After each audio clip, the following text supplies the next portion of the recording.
So let's continue our exploration of tools for animation. This one here is a brush that has a little astronaut in it.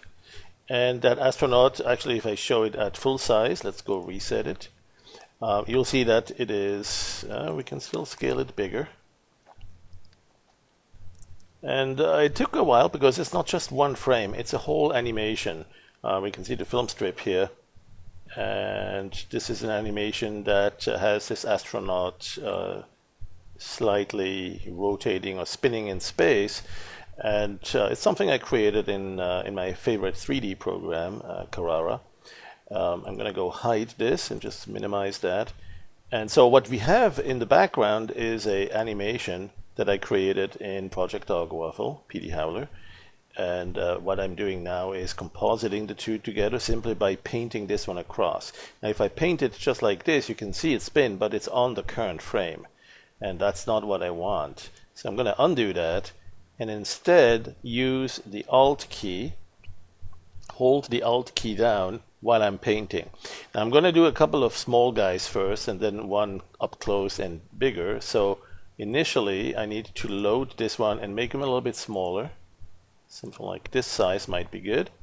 And then also the step distance should be shorter so that they don't move quite that fast.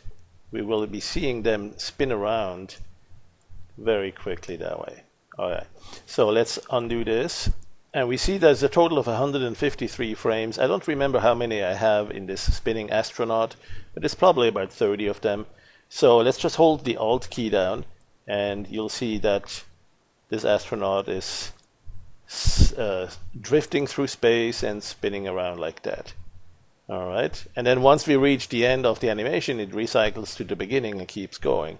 We'll probably want to crop some of that out. Let's do another one a little bit bigger, and perhaps also at a slightly different orientation. So we'll go to the rotation here and give him a little spin, and perhaps even bigger than that. There you go. And so we probably need to have him move a little bit faster too. So we'll increase the step distance by 1. 1 or 2 is good.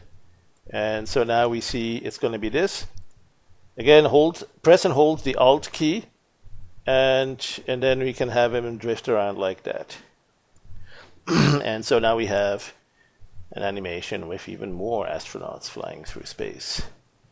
And I don't know, we can do this a few times. Let's go a few more here, and a few more here, and a few more. Some that don't want to go that way. It's dangerous out there in space. There are some that are changing their mind. They go up and they go back down. So you can quite easily create quite a ruckus here, quite some havoc. And then of course we have also 1 or 2 really up close, so let's make them big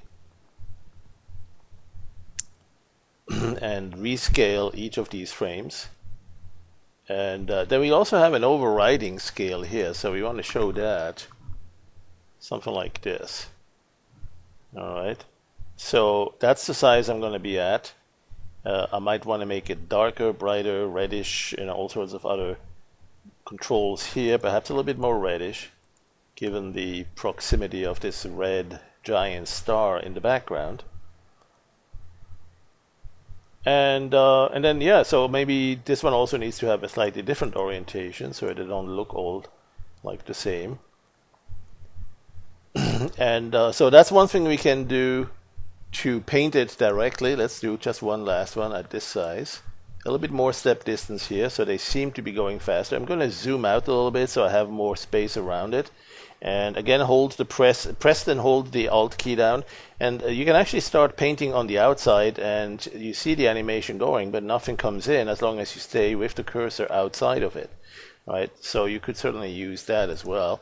Let me go with the step size a little bit smaller. Something like this. And then I'm going to keep going across here. There's one going really fast. I want to have one of them still kind of drift slowly so I can see him more often. So I'm going to reduce that step distance and then I'm going to go like this. and hope that we don't have a collision. There you go.